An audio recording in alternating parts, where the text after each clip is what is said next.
আসসালামু আলাইকুম, আশা করি তোমরা ভালো আছো। এখন পর্যন্ত আমরা প্রায় লেকচার 6 পর্যন্ত কমপ্লিট করে ফেলেছি।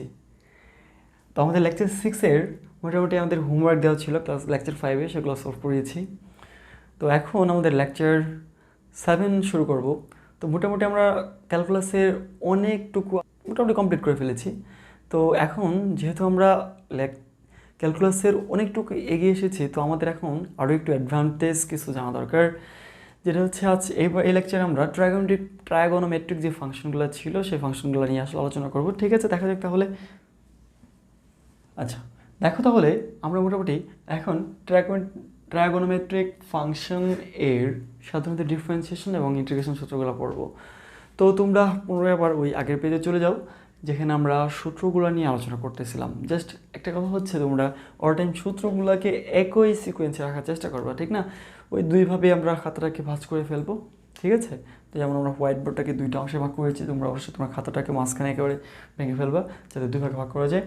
তো ট্রাইগোনোমেট্রিক ফাংশনের 1 নম্বরে তোমার ডিফারেন্সিয়েশনের সূত্রটা কী হবে? ধরো সাপোজ আমরা তো অলরেডি জানি যে কীভাবে পড়তে হয়।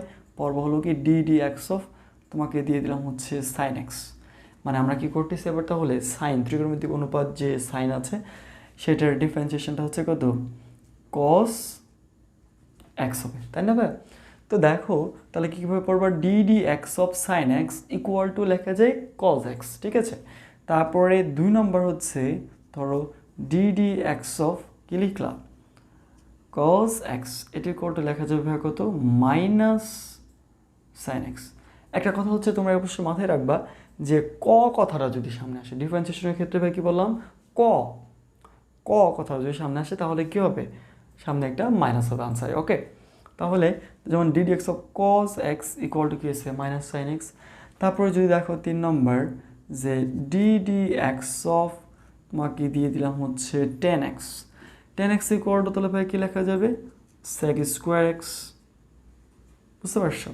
তারপরে দেখো আবার ভাই 4 নম্বর যে ডিডি এক্স অফ, তা হচ্ছে কত?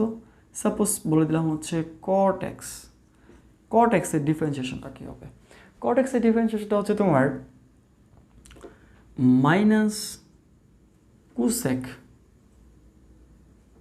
Square x. আমি বলেছিলাম যে ক কথাটা আসলে মাইনাস আসবে সামনে, তো এখানে যে যেমন কট এক্স, ক আসছে সেজন্য এটা তো মাইনাস হয়েছে, ঠিক আছে? তারপর দেখো 5 ডিডি এক্স অফ, তোমাকে দেওয়া থাকলো কি সেক এক্স সাপোজ, তাহলে সেক এক্স ইকুয়াল টু যাবে কি আমাদের সেক এক্স ইন্টু কী হবে তোমার 10x, এই তো এই দুইটা, ঠিক আছে? সেক এক্স এবং 10x এর মাল্টিপ্লিকেশন বা গুণফল। তারপরে 6 নম্বর সাপোজ দেওয়া হচ্ছে তোমাকে DD X of cosec x, মানে কসেক এক্স, মানে কসেক বলতে কস সেকেন্ড, তাই না? এটা তোমরা জানি ফুল মিনিংগুলো। সাইন এর হলো SINE, কসের হলো কোসাইন, টেনের জন্য টেনজেন্ট, কটের জন্য কটেনজেন্ট, সেকের জন্য সেকেন্ড, আর কসেকের জন্য কোসেকেন্ড, ফুল মিনিংগুলো, তাই না?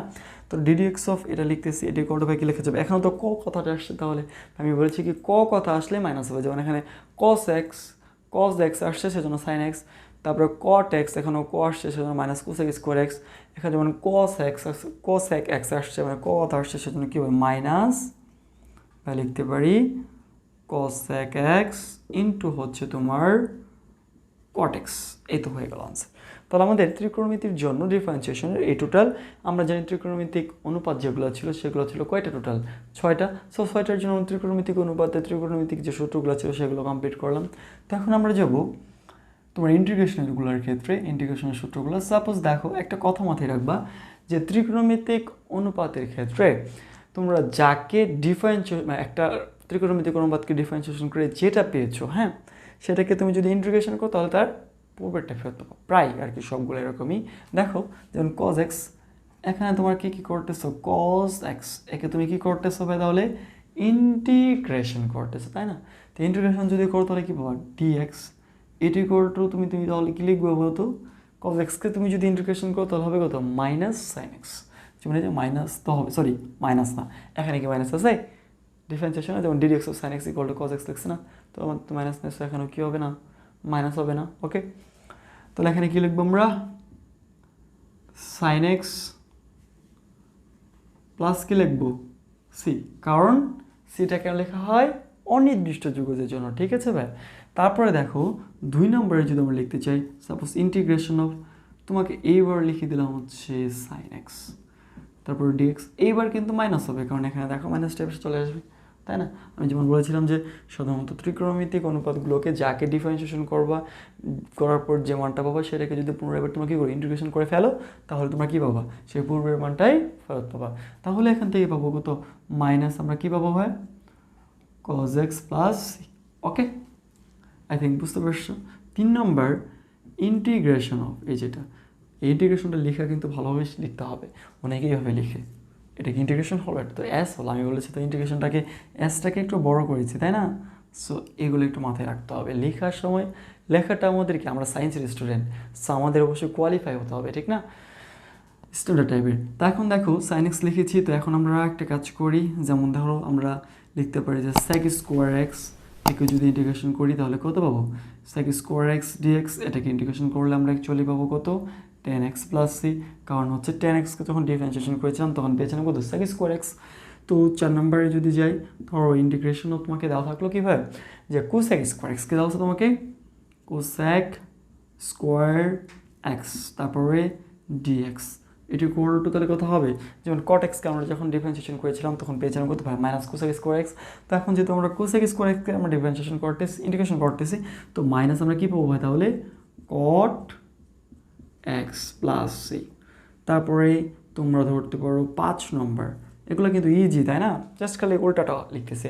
যেমন এখানে তোমাকে কী আছে স্যাক এক্স 10x আছে, তো স্যাক এক্স 10xকে তুমি যদি ইন্টিগ্রেশন করো তুমি পূর্বের টেপে ফেলবা, 10xকে ইন্টিগ্রেশন করলা, এখানে দিলা ডিএক্স, তুমি আনসারটা কী পেয়ে ফেলবো হ্যাঁ sec X plus C. Thank you. তো তারপর দেখি আমরা 6 নম্বরটা ইন্টিগ্রেশন অফ, আমরা কি লিখতে পারি ধরো কোসেক এক্স তা হচ্ছে ইন্টু তা হচ্ছে তোমাকে কট এক্স।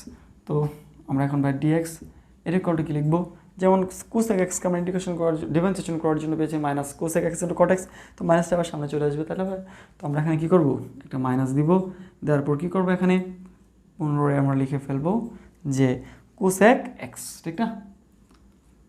আর আমাদের তো অবশ্যই একটা প্লাস সি দিতেই হবে, কারণ এটা হলো কি আমাদের অনির্দিষ্ট যুগজ, তাই না?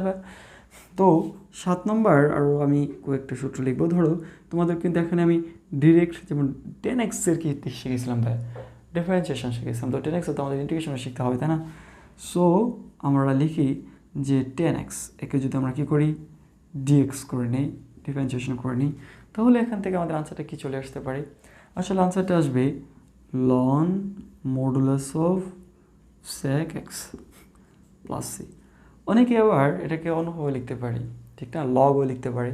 সো আবার অনেকে এটাকে এভাবে লিখে, কারণ সেক এটাকে যদি উল্টে দিই তাহলে কি কজ ইনভার্স এক্স হয়ে যাবে, সো মাইনাস আসটা তাহলে কী লেখা যাবে মাইনাস অনেকে ln modulus of cos X plus সিও লিখতে পারি। কথা একটাই জাস্ট, কারণ কজ এক্স যখন তুমি সেক এক্স থেকে তুমি কি যাবা, ধরো সাপোজ তুমি লিখো সেক এক্স থেকে কী করো 1 কি লিখো কজ এক্স লিখো না, তো ওটা লেখা যাচ্ছে কি কজ ইনভার্স এক্স, তো লন দিলে তো -1 যে আছে সেই পাওয়ারটা কী আসবে তোমার সামনে চলে আসবে, সেই জন্য -1 হয়ে মাইনাস চলে আসছে, তাই না? তো এখন আমরা পরবর্তীতে দেখব, ধরো সাপোজ তোমাকে দিলাম হচ্ছে কত 8 নম্বর যে ইন্টিগ্রেশন, তোমাকে বললাম সেটা হচ্ছে কি কট এক্সের ইন্টিগ্রেশন করে, এবার কট এক্স তারপরে দেওয়া আছে ডিএক্স। তো কট এক্সের ইন্টিগ্রেশনটা কী হবে, কারণ ইন্টিগ্রেশন ডিফারেন্সিয়েশন যেহেতু আমরা জানতাম কট এক্স একটা মাইনাস কোসেক স্কোয়ার এক্স, তাহলে কট এক্সের ইন্টিগ্রেশনটা কী আসে দেখো, কট এক্সের ইন্টিগ্রেশনটা চলে আসবে তোমার লন মডুলাস অফ তোমার সাইন এক্স প্লাস সি আসবে। ওকে, বুঝতে পারছো? তো 8টা হয়ে গেল, তো ভাই আমাদের অ্যাকচুয়ালি আরও 2টা আছে। সো আমরা এখন আমরা এই জায়গায় 9 নম্বরটাই লিখে নিচ্ছি। তো সাপোজ ইন্টিগ্রেশন অফ কী দেওয়া হচ্ছে ভাই, ইন্টিগ্রেশন অফ তোমাকে দেওয়া হচ্ছে ধরো দেওয়া থাকলে হচ্ছে সেক এক্স তারপরে দেওয়া হচ্ছে তোমাকে ডিএক্স, এটার কত কী লিখবে লন নিয়ে আসবে মডুলাস অফ সেক এক্সের ইন্টিগ্রেশনটা ভাই একটু ডিফারেন্স, সেটা হলো কী হবে যে সেক এক্স প্লাস হবে কত 10x, তারপরে মডুলাস চিহ্নটা উঠিয়ে দিলাম, দেন প্লাস সি। এই তো একটা কমপ্লিট হয়ে গেল, তাই না? তারপর আমরা এবার যাবো হচ্ছে কোথায় 10 নম্বর। 10 নম্বর এটা একটু দেখো, ভালোভাবে, যদি না দেখা যায় বইলো। সো এখন ইন্টিগ্রেশন অফ লিখেছি, তাই না? লক্ষ্য করো। সো আমরা এখান থেকে লিখতে পারি কোসেক এক্স এর ইন্টিগ্রেশনটা দেখতে পারি, কোসেক এক্স, তারপরে লাস্টে লিখলাম কত, ডিএক্স। এটার কতকে লিখতে পারি, এটার মতোই হবে। সেক্সকে ইন্টিগ্রেশন করার জন্য ln sec X plus tan X plus C আসছে না? হ্যাঁ, similarly integration of cosec X DX, এটার কতকে লিখবো ভাই তাহলে, যে ln modulus of cosec X minus cot X plus C. এই ছিল আমাদের কথা। তো ফাইনালি মোটামুটি আমরা ইনশাল্লাহ ত্রিকোণমিতির জন্য ডিফারেন্সিয়েশন এবং ইন্টিগ্রেশনের জন্য যে সূত্রগুলো লাগে, ডিফারেন্সিয়েশন ছিল 6টা এবং ইন্টিগ্রেশনের টোটাল আমরা প্রায় 10টা সূত্র পেয়েছি। তো ডিফারেন্সিয়েশন এবং ইন্টিগ্রেশন মিলে টোটাল আমরা তাহলে কয়টা সূত্র পেলাম? 16টা, মানে 16টা সূত্র। তো এখান থেকে আমরা 16টা সূত্র শিখবো। অবভিয়াসলি কিন্তু সূত্রগুলো আসলে তোমাকে বারবার পড়তে হবে। আর একটা ব্যাপার হলো, এগুলো মনে না থাকাটাই স্বাভাবিক, তাই না?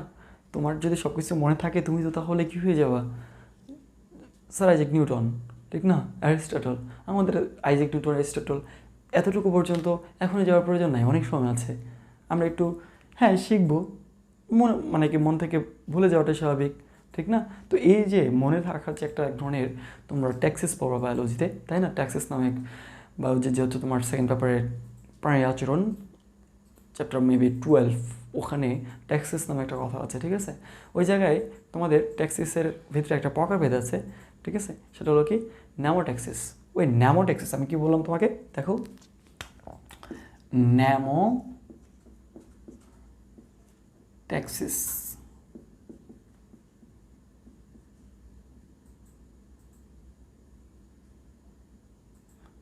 ট্যাক্সিস এরকম, জাস্ট উচ্চারণটা এরকমই হবে। তো এই ন্যামোট্যাক্সিস অ্যাকচুয়ালি আমাদের যে এটাকে বলা হয় স্মৃতিচারণমূলক ট্যাক্সিস। এই ট্যাক্সিসটাকে বলা হয় কীভাবে তোমার, মানে স্মৃতিচারণমূলক। মানে এই ট্যাক্সিসটার জন্যই আমাদের কি অতীত স্মৃতিগুলো মনে থাকে, ঠিক না? সো এখন কিছু কথা হলো, তোমাকে তো সব মনে থাকবে না, ঠিক না? যত মানে বেশি মন থেকে ভুলে যাবে, আবার শিখবে, আবার পড়বা, এভাবেই চলতে থাকবে। যাই হোক, অনেক আলোচনা করেছি আজকে এই ট্রাইগোনোমেট্রিক ফাংশন নিয়ে। তোমরা এটুকু পর্যন্ত পড়া শেষ করো, তাহলে এ পর্যন্তই। ভালো থেকো, আল্লাহ হাফেজ।